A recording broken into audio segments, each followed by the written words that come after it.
I will be discussing on the main topic of this assignment, which is Section 8 of the Evidence Act. Section 8 of the Evidence Act comprises of three main limbs, and any fact which contains these three limbs are relevant. The facts admissible under this section can be classified under three headings, namely motive, preparation, and conduct. Next, we will take a look at the definition of motive itself. Whitmore described motive as the feeling that inspired the action and could have been shaped by the influence of other circumstances. Meanwhile, in the case of R against Tin, motive in this case has been defined as the reason or why a person does a particular act, and it is not the same as an intention. Therefore, we also need to understand the difference between motive and intention. This has been described by Edgar Joseph Jr. in Lower Perak Co-Housing Society Berhad and Ketua Pengarah Hasil Dalam Negeri, which mentioned that by examining their essential differences, intention and motive may be separated from one another. Intention refers to the desire to do something, while motive refers to the reason for doing something.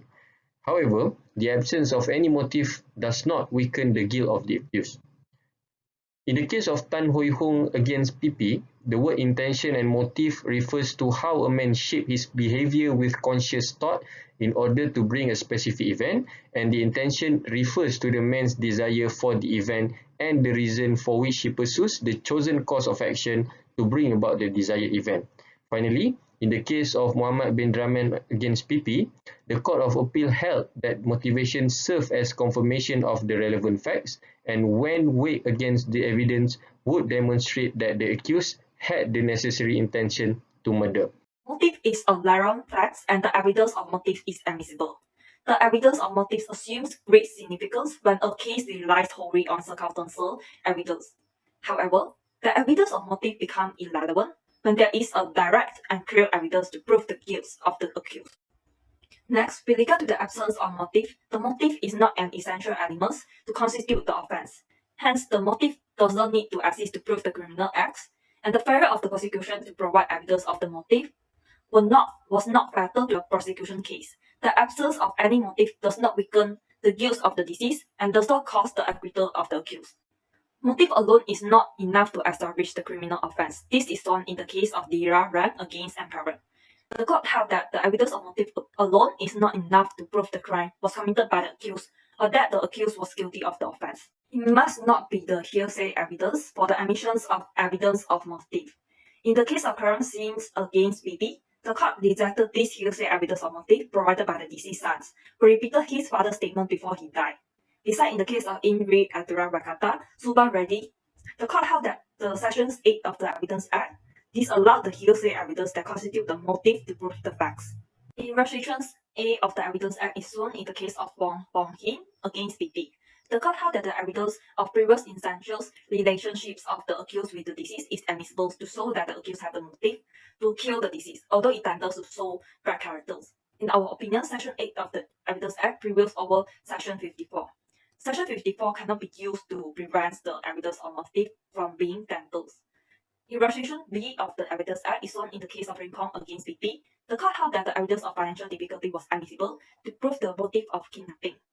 Besides, in the case of Sunny Ang against BP, the court held that the evidence of motive to murder the deceased is admissible as the appearance was in need of the money. So preparations refer to the mental activity of considering what action to take in the event of an occurrence. Illustration C of Section 8 of Evidence Act 1950 states that A is on trial for the murder of B allegedly caused by poison.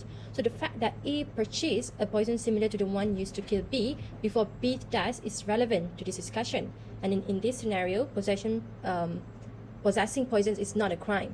Nevertheless, the fact that the poison was used to murder B makes the situations important. So we can see in the case of Apu and States, burglary, the four suspects got together for a planning session before committing the crime. So in addition to this, they were going to need an iron bar and a pair of prisers. So the suspect purchased a piece of iron rod and a pair of pliers. So they have admitted the truth of these facts. So these demonstrate that they have been preparing for it to commit.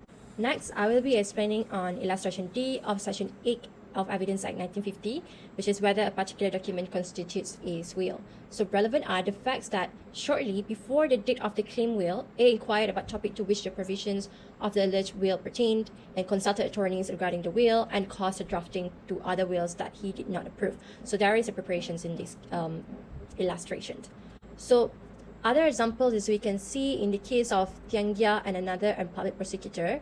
The accused were loading the unused fertilizer into their vehicle. They were attacked and charged with attempt theft. A few conditions must be met, notably the purpose of conducting the crime, its preparations and effort to commit it, and the actual commission of the crime. And these have been emphasized by the judge in this case.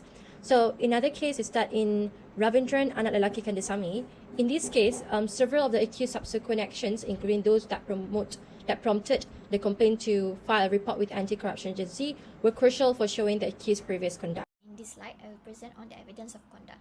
So the general rule says that evidence of conduct is admissible, provided that the evidence of conduct must relate to the fact in issue, or otherwise it will be inadmissible. For instance, in this case, the conduct of the appellant pointing towards the location of the money is relevant fact in issue and admissible. Next, Section 8, Subsection 2 also contemplates two types of conducts, namely previous and subsequent conduct. The example of previous conduct can be seen in the illustration C, D, and E. And the admissibility of the previous conduct is clarified by Lord Atkinson in R and Bull case, wherein the accused's previous conduct or statement can be relied on to show that he had bad intention about the disease. Next, for the subsequent conduct, we can refer to illustration E and K of Section 8. For example, if after the alleged crime, A destroyed or hid evidence or gave false evidence, those conduct are all relevant as asserted by Judge Raja Azlan Shah in Chandrasekaran case, and they may be brought into consideration for the court's satisfaction.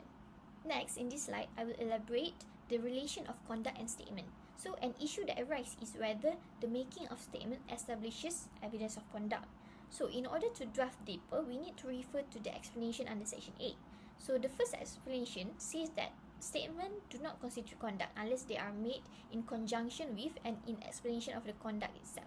For instance, in Bhuta Singh and Public Prosecutor, the deceased had made a report at the police station on the accused, and the report was admissible as evidence under the provision because it accompanied and explained the deceased's act of filing and signing the complaint at the police station. Next, explanation 2 of Section 8 also stated that any statement made to a person or in his presence and hearing that has an effect on his conduct is admissible if it is related to that conduct. Hence, a statement that is made in the presence of the accused may be accepted as evidence, and if the accused person remains silent to the statement, an acknowledgement may be inferred from the statement. Last but not least, subsequent conduct.